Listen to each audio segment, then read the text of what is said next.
안녕하십니까. 고신대학교 안민총장입니다. 오늘 이렇게 멋진 곳 한국교회 미래를 위한 젊은 목회자 포럼을 함께 섬기게 되어서 참 기쁘고 또 부족한 제가 초청돼서 너무 감사하게 생각합니다.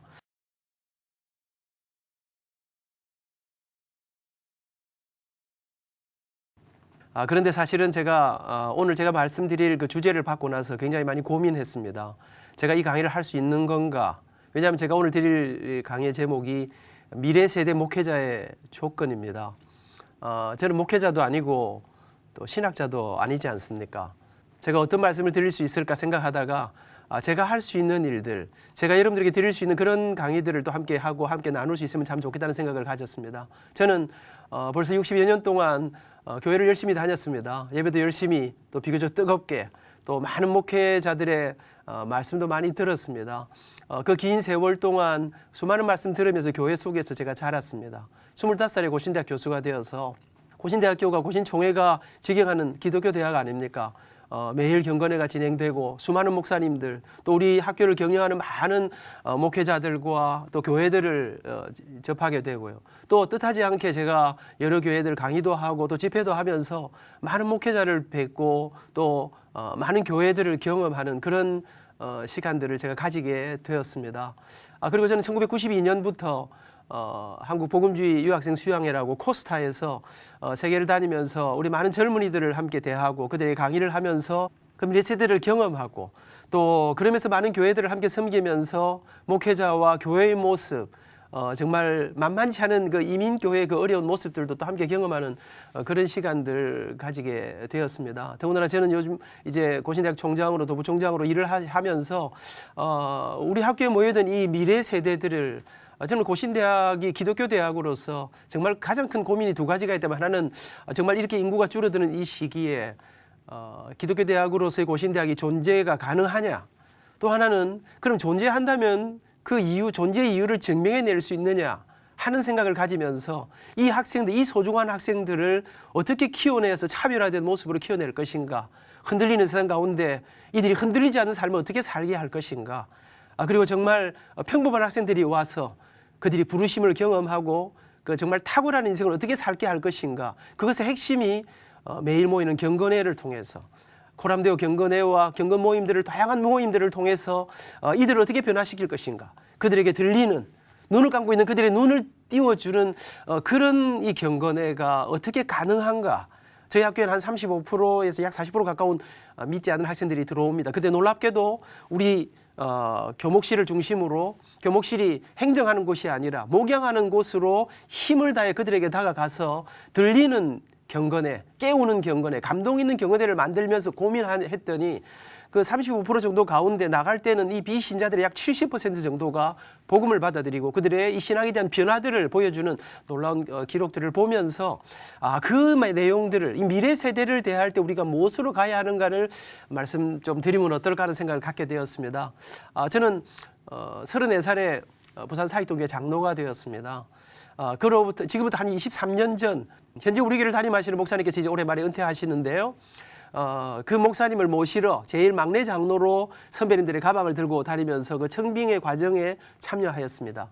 그리고 이제 저는 23년이 지나고 우리 목사님 은퇴하시는 즈음에 이제 저는 선임 장로가 되고 또 이제 청빙위원장이 되어서 지난 한 1년여 동안 하나님이 우리 교회를 새롭게 보내시는 목회자를 어떤 분으로 모셔야 하는가, 정말 진짜 멋진 청빙을 제대로 한번 해보자는 그 고민을 가지고 기도하는 가운데, 그래서 저희들 7 청빙위원 장로님들이 7사람들이 만장일치로 또 32분의 장로님들이 만장일치로 공동회 전 교인들이 98%의 찬성으로 새 목사님을 설교 한번 와서 직접 하시지 않으시고 그렇게 모시게 되었습니다. 저는 그러면서 오늘 여러분에게 또 말씀을 나누고자 하는 것은, 저는 그래서 사실은 오늘 이 이야기는 전문가로서가 아니라 평신도의 입장에서 이게 뭐 신학적이거나 목회학적이거나 성경 중심의 어떤 그런 이론적 이야기가 아니라 제가 경험했던 다소 주관적일 수 있고요. 그리고 경험적인, 체험적인 현장의 말씀들을 나누는, 그래서 사실은 어쩌면 이것은 또 좀 서로가 견해가 다를 수 있지만은 제가 경험했던 그런 내용들을 중심으로 우리가 함께 나누었으면 어떨까 하는 생각으로 말씀을 나누어 보려고 생각합니다. 저희들이 사실은 이제 청빙위원회 7사람이 구성이 되고 그러면서 이제 진행을 하면서 사실은 이제 저희들이 몇 가지 여러 가지 생각을 했습니다. 그 중에 그러면서 저희들은 어떤 조건도 뭐 나이라든지 학벌이라든지 그 어떤 조건보다 하나님의 인도하심을 따라 우리가 갈 수 있으면 좋겠다는 생각들을 가지고 이렇게 이제 진행을 하는 가운데 저희들이 크게 5가지 면을 주목해야 되겠다는데 의견이 모아졌습니다. 그 첫째는 다음 세대 우리 미래의 이제 새로운 목회자를 모시면서 첫째는 설교, 두 번째는 인품, 성품, 세 번째는 그분의 지난 삶들의 사역의 열매, 그리고 네 번째는 다음 세대에 대한 마음, 준비, 이 네 가지를 중심으로 하고 다섯 번째는 사실은 저희 교회 특수한 상황에서 장로가 32분쯤 되니까 그래도 담임 목회 경험이 있으신 분이 어떨까 하는 마음을 가지고 저희들이 진행해 보았습니다. 왜 저희들이 그러면 이 5가지 주목했는지를 말씀드려 보겠습니다. 첫째로 설교입니다. 목회자에게 여러 가지 많은 중요한 게 있겠습니다만은 그 중에 그래도 가장 중요한 게 설교 아니겠습니까? 저희들이 청빙위원회를 구성하고 저희 교회 중직자들이 첫 번째 모임을 가졌습니다. 거기에 위해서 제가 청빙위원장으로 여러 가지 이제 앞으로 청빙을 어떻게 하게 될 것이라는 말씀들을 드리면서 기도를 부탁했습니다. 그러면서 이제 모든 모임이 끝나가려고 해서 질의응답을 하는 시간이었는데 한 분이 일어나서 이런 질문을 하셨습니다. 우리 교회가 새로운 목회자를 모시는데 다음 세대를 준비하고 다음 세대를 생각하면서 좀 젊은 목사님을 모셔야 하지 않을까요? 그래서 제가 그 질문을 받고 이런 대답을 했습니다. 젊다는 걸 뭘 의미하는지요? 정신연령을 말합니까? 육체연령을 말합니까?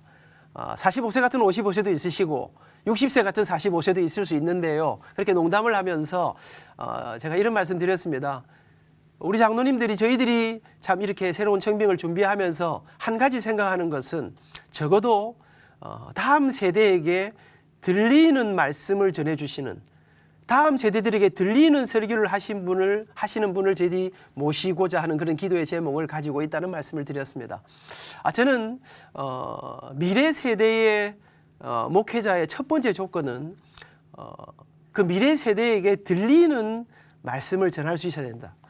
커뮤니케이션이 되지 않고 어떤 일들이 일어날 수 있겠습니까? 들리는 설교. 우리 경건회에 보면 눈을 감고 있습니다. 이 눈을 감은 학생들을 눈을 띄워주는 그런 설교. 그런데 들리는 설교, 깨우는 설교, 그들의 마음에 닿아가는 그런 설교를 하기 위해서는 미래 세대를 알아야 한다고 생각합니다. 그들이 어떤 언어를 쓰는가, 그들은 어떤 감성을 가졌는가, 그들은 무엇에 감동하는가, 적어도 이 미래 세대에 대한 이해, 그들을 알아서 함께 나아가는, 그들과 함께 갈 수 있는 그런 목회자. 저는 그런 생각을 하면서 적어도 다음 세대에게 들리는 설교. 그럼 들린다는 게 뭘까? 여러 가지 말씀드릴 수 있겠습니다만은 저희들은 지금 돌아보니까 목사님이 무슨 말씀을 하실 때 무조건 믿어라 하고 믿었던 것 같습니다. 그냥 정말 좀 어르신들이 말씀하신 걸 잘 순종했던 것 같은데 요즘 세대가 가지는 가장 큰 차이점이라 할까요? 그것은 이 논리적이지 않으면 굉장히 힘들어하는 것 같습니다. 그냥 하라니까, 그냥 믿으라니까 이게 아니라 그들에게 논리적으로 접근해 나가는 이것이 이야기의 전개가 되어지는. 근데 여러분 저는 이 상황에서 고민하게 되는 것은 성경은 논리를 넘어서는 거 아니겠습니까? 이성을 넘어서는 거 아니겠습니까? 사실 제가 어떤 목회사님께 그런 말씀 들었습니다. 삼위일체를 완벽하게 설명할 수 있으면 그 사람은 이미 약간 이상한 사람일 수 있다. 그러니까 우리 성경의 논리를 넘어서는 신비가 많이 있는 그런 것인데 그런데 그 신비를 이성 이상의 것들을 그들의 마음을 열고 받아들일 수 있도록 하는 그들의 언어와 그들의 생각과 감성으로 다가가는 그런 목회자. 저는 미래 세대의 목회자는 그들을 알고 그들의 언어로 그들에게 다가가는 이런 목회자의 조건이 정말 첫 번째 조건이 아닌가 하는 생각을 갖습니다. 두 번째로 저희들이 생각한 것은 인품, 뭐 성품 뭐 이런 것으로 말씀드릴 수 있겠습니다. 사실 성품은 타고나는 부분도 있고요. 또 후천적으로 이렇게 바뀌어져 이렇게 다듬어져 가는 그런 부분도 있다고 생각합니다. 저는 그래서 우리가 이렇게 점점 이런 타고난 것과 또 이제 후천적인 여러 가지 노력과 훈련을 통해서 바뀌어지는 것을 통해서 그가 나는 무엇을 믿는가, 나는 뭐 어떤 가치관을 가졌는가가 우리의 삶의 우리 자신들의 그 행동과 성품을 통해서 나타나기 때문에, 그래서 사실은 이 성품을 보면 우리가 타고난 것들을 바꾸고 가기 위해서는 굉장한 노력들이 필요한데요. 얼마나 치열하게 훈련되었는가, 얼마나 치열하게 연습되어졌는가. 그래서 비록 전부 다를 볼 수는 없지만 한 단면으로나마 보러 갈 수 있고, 사실은 이런 성품을 통해서 사실은 이 성품이 가장 중요하게 영향을 미치는 게 관계에 있다고 생각합니다. 그래서 그런 어떤 그 살아온 관계의 한 모습들을 그 성품을 통해서 우리가 발견할 수 있기 때문에, 사실은 목회에 있어서 어쩌면 가장 중요한 것은 설교는 정말 이게 목회가 장기적인 작업이지 않겠습니까? 그러면 길게 가는 이 상황들 속에서 정말 멋진 설교, 근사한 설교, 감동적인 설교만 가지고는 안 되는 그 설교를 살아내고 그 설교가 이제 삶을 통해서 나타나는 것이 성품이라고 생각한다면, 우리가 정말 나 자신의 약함들을 치열하게 우리에게 주시는 이 말씀과 이런 것들을 가지고 훈련해 나가는, 우리에게 나타나는 이 성품이 어떤 모습으로 나타나는가, 이것이 어떤 관계를 이루어 가는가, 그런 것들 때문에 사실은 치열한 훈련과 하나님 앞에서의 자기 뭐랄까요, 몸부림이라 할까요, 이런 것들을 통해서 나타나는 인품이, 적어도 우리 미래 세대들은 이론이 아니라 그 다음에 나타나는 그런 것들을 통해서 오히려 그 설교가 훨씬 더 풍성해질 수 있기 때문에 그 인품이 정말로 중요하겠다. 자신과 싸우는 것이라고 생각됩니다. 나 자신 속에 있는, 저는 저 자신과 치열하게 저는 착한 사람이 참 좋은데 제 속에 착하지 못하는 많은 부분들과 그 치열하게 싸우면서 이렇게 어느 조금씩 다듬어져 가는 생각이 행동을 낳고, 행동이 습관을 낳고, 습관이 우리의 이 성품, 인품을 바꾸고, 이게 뭐 어쩌면 사람의 운명까지 바꾼다, 뭐 이런 말들이 있는데요. 그래서 이 성품이 참으로 중요한 거 아니겠는가 하는 생각을 갖습니다. 저희들이 세 번째로 생각한 것은 우리 다음 이 목회자에게 기대하는 것은 사역의 열매였습니다.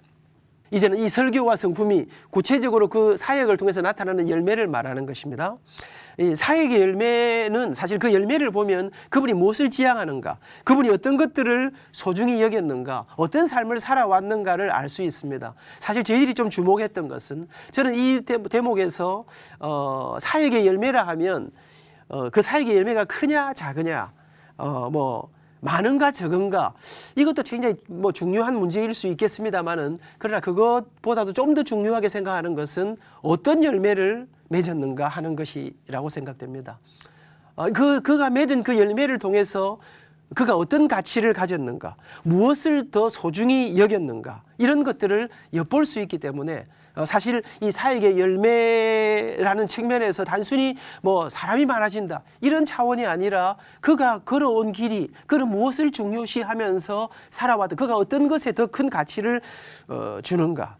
저는 그래서 이 미래 세대에게 정말 기독교의 또 성도의 진정한 가치가 무엇인가, 어떤 열매로 증명해낼 것인가, 다음 세대, 우리 미래 세대들에게 이런 어떤 사역의 열매들을 통해서 그들에게 진짜 중요한 가치를, 모두가 성공을, 모두가 정상을 꿈꾸는데 적어도 성경이, 적어도 예수님이, 이 교회가 보여주는 생각하는 그 진정한 열매는, 그럼 인간의 진정한 행복이라는 것은 어디서 오는가 하는 것들을 저는 이 사역의 열매를 통해서, 그래서 저는 사실은 이 미래 세대의 목회자는 이제 본질적인 어떤 것이 가장 소중한 것인가, 어떤 것이 가장 귀한 것인가, 진짜 가치는 무엇인가를 생각하고 그 열매들을 맺어 가야 한다 하는 생각들을 가지면서, 세 번째로 정말 미래 목회자에게 정말 필요한 조건이 있다면 그것은 진짜 성경적인 열매를 맺어가는 그 사역의 열매가 있는 그런 목회자가 돼야 되지 않을까 하는 생각을 하게 됩니다. 저희들이 목사님을 모시면서 목사님 이전에 계시던 그 교회가 조선업이 굉장히 융성한 곳이었습니다.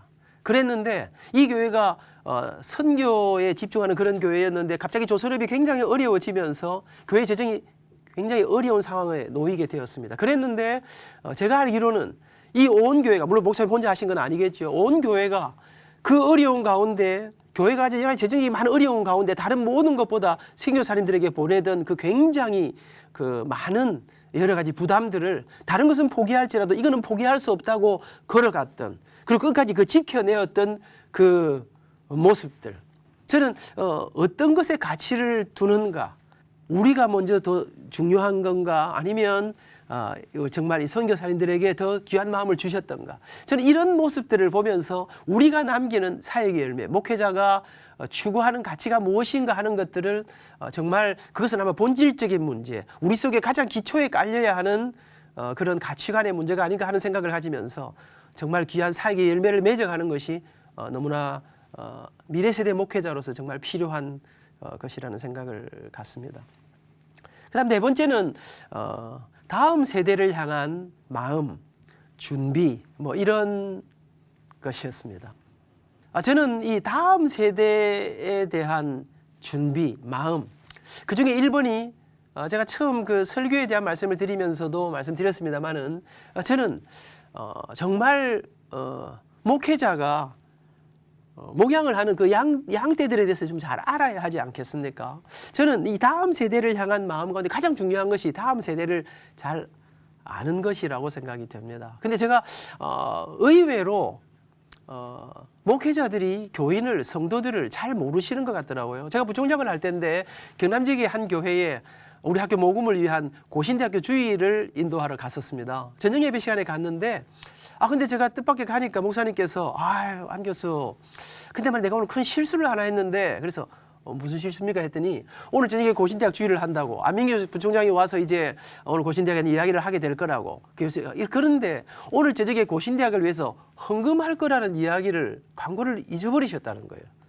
저녁에 헌금도 해주는 게 굉장히 중요한데 제 마음이 약간 뭐 그러긴 했습니다만은 그래도 예 목사님 괜찮습니다. 그냥 뭐 그러면서 또 하시는 말씀이 그래도 헌금은 합시다. 근데 밤에는 헌금 많이 안 나오는 거 아시죠? 그러시더라고요. 그래서 제가 그날 그래 헌금은 많이 안 나와도 뭐 할 말이나 좀 길게 하자. 그래서 제가 그날 한 90분 동안 학교의 이야기, 학교에 일어난 여러 가지 이야기, 우리의 꿈, 이런 복음의 빚을 갚는 선교 중심 대학으로서의 고신대학, 이런 것을 열심히 말씀을 전했습니다. 여러분 그날 헌금이 얼마나 나온 줄 아십니까? 그날 약 4천만 원의 헌금이 나왔습니다. 근데 정말 놀라는 거는 교인들이 놀라는 게 아니라 우리 교회가 그런 교회가 아닌데 목사님 놀라시고 장로님들이 놀라시더라고요. 목회자가 우리 교인이 어떨 때 획 도는가, 획 돌면 무슨 짓을 하는가, 무엇에 감격하는가, 이게 잘 모르시는 것 같더라고요. 저는 미래 세대의 목회자는 이 미래 세대가 무엇에 감격하는가, 어떤 말들이 그들의 가슴 속에 와 닿는가, 어떤 이 논리의 전개가 어떻게 가야 이 하늘의 신비를 그들의 가슴 속에 잘 전해줄 수 있는가. 저는 이 다음 세대를 향한 준비에 가장 중요한 것이 다음 세대의 언어를 알고 다음 세대의 언어를 배우고 적어도 다음 세대의 그 가슴 속에 있는 고민이 무엇인가, 이들이 느끼는 느낌이 무엇인가, 이런 것들을 정말 뭐랄까요, 체휼하고 함께 느끼고 함께 나누고 할 수 있어야 적어도 100% 다 아니라도 그들에게 함께 다가갈 수 있는 그런 이 다음 세대를 향한, 이게 사실은 우리 이 뭐랄까 그 권위의 시대에서 이제 탈권위의 시대로 바뀌어져 가고 있습니다. 요즘 시대 자체가 옛날에는 뭐 배불리 먹기만 하면 됐습니다. 근데 이 양의 시대에서 좀 질 좋은 시대로 바뀌었다가 이제는 이 질의 시대에서 격의 시대로, 요즘 뭐 대학병원이 말입니다. 대학병원끼리 경쟁하는 것이 아니라 특급 호텔과 경쟁하는 이런 시대를 맞으면서 저는 그런 뭐 질이 더 좋아지고 격이 있는 그것을 떠나서 저들에게 다가가려면 어떻게 해야 되는가. 그런데 그들에게 그 탈권위의 시대, 이 친구들에게 어깨에 힘을 빼고 내려갈 수 있는 이 다음 세대를 향한 마음, 그들에게 들리는, 그들에게 어떤 언어로 나아갈 것인가에 대한, 적어도 젊은이들이 꿈꾸는 게 무엇인가, 그들은 무엇에 감격하는가, 이런 것들에 대한 준비, 이런 마음이 있는, 그래서 다음 세대가 들리는 설교를 한다. 이것은 은사, 재능 이런 부분도 있겠지만 적어도 그들을 향한 하트, 마음, 그들을 배려하는 마음, 그들을 알고자 하는 그런 마음, 그런 거기를 향해 나아가는, 이것이 정말로 정말 소중하고 귀한 것이 아닌가 하는 생각을 갖게 됩니다. 저는 이 네 가지를 종합하면서 사실 미래 세대는 만만치 않습니다. 이것 말고도 정말 영적인 여러 가지 많은 우리가 변화된 그들 향해 나아가야 합니다.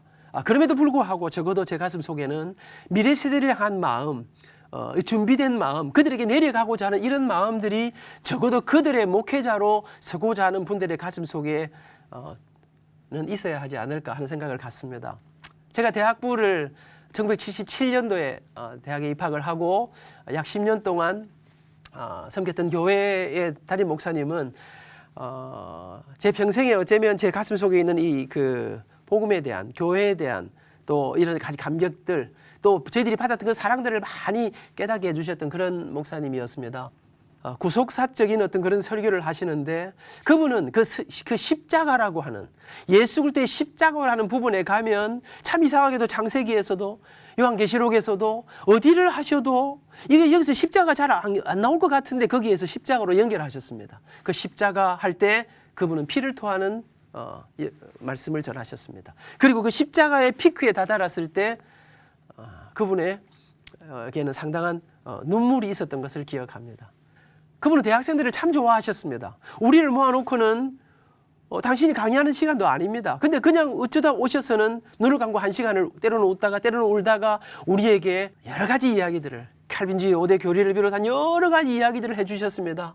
한국 교회사 뭐 이렇게 미국의 교회들이 작용화되어 가고 여러 가지 이야기들을 하시는데, 근데 저희들이 그 한 시간, 예정이 없던 시간을 할 때 저희들이 알았던 거 하나 있습니다. 우리 좋아하시는구나. 우리에게 관심이 있구나. 저분이 우리에게 마음이 오는구나. 그리고는 느닷없이 저희들에게 피자도 사주시고 저희들에게 뭐 맛있는 것도 햄버거도 사주시면서 한 턱씩 쏘시곤 했습니다. 저는 방금 제가 말씀드렸던 참 그런 미래 세대의 목회자들이 무엇을 준비해야 되는가에 대한 네 가지를, 설교, 성품, 그리고 사역의 열매, 그리고 다음 세대를 향한 마음. 그런데 이런 것들이 있지만 사실 저는 생각해 보면서 세대를 막론하고 다 통하는 게 저는 있다고 생각합니다.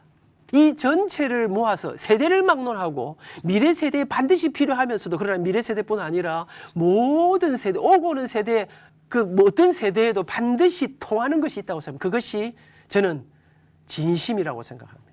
우리 목사님이 십자가를 울면서 우리에게 전해주셨던 그 말씀, 우리를 향해 피를 토하셨던, 우리를 향해 주셨던 그것이 사랑이라고 생각합니다. 예수님께서 이 땅에 계실 때 한 율법학자가 질문하지 않았습니까? 예수님, 이 성경 전체에서 절대로 포기할 수 없는 가장 소중한 율법 하나가 무엇입니까? 그때 예수님께서 내 마음을 다하고 목숨을 다하고 뜻을 다하여 주 너의 하나님을 사랑하라. 이것이 크고 첫째 되는 계명이요, 둘째도 그와 같으니 내 이웃을 내 자신같이 사랑하라. 이 두 계명이 모든 율법과 선지자의 강령이다. 저는 믿습니다.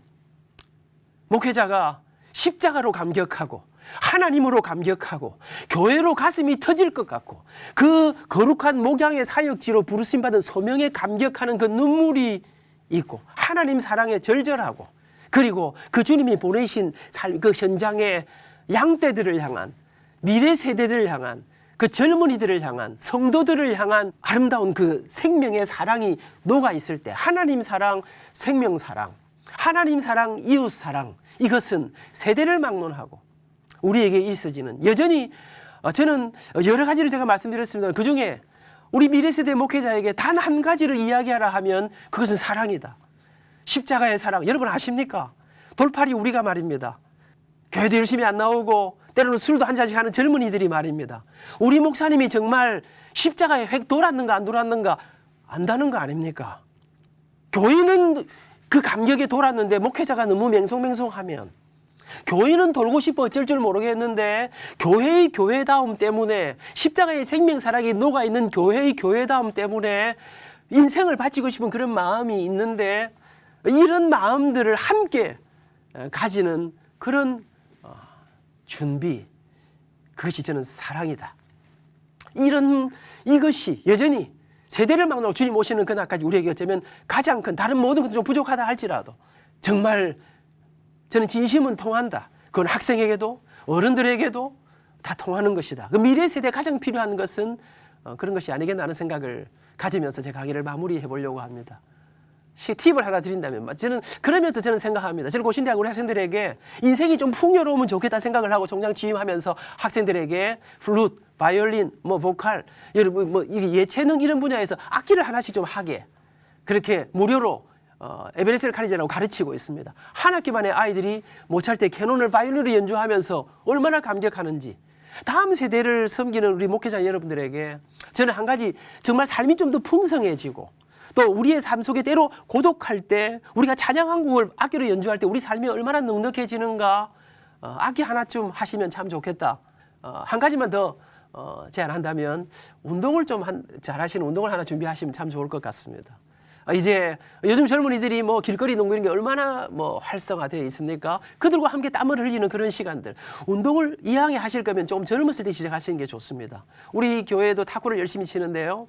탁구를 늦게 치신 분들이 굉장히 후회하는 게 있습니다. 잘 못 치면 좀 구박을 받습니다. 조금 잘하시면 굉장히 대접받습니다. 그런데 그것이 얼마나 교제나 또 삶을 풍성하게 만드는지 그런 면에서 저는 그 여러분들의 건강을 비롯해서 힘이 있어야 됩니다. 힘이 있어야 목회할 수 있습니다. 그 힘에는 영적인, 지적인 여러 가지 힘이 있겠지만 체력이 1번인 것입니다. 아프면 아무것도 못하는 것입니다.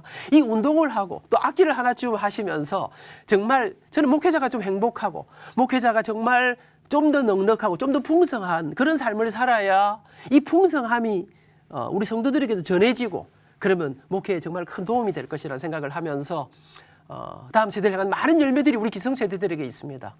자랑스러운 젊은 목회자 여러분, 여러분의 미래에 우리 조국의 교회가 조국의 미래가 달려 있습니다. 주님께서 여러분과 함께 하심으로 정말 준비된 목회자로 미래 세대를 변화시키고 우리의 모든 염려를 불식시키고 새로 더 큰 부흥을 향해 더 아름다운 진정한 교회다운 교회를 만들어내는 그런 아름다운 사역자로 멋지고 자랑스럽게 세워질 수 있기를 축복합니다. 감사합니다.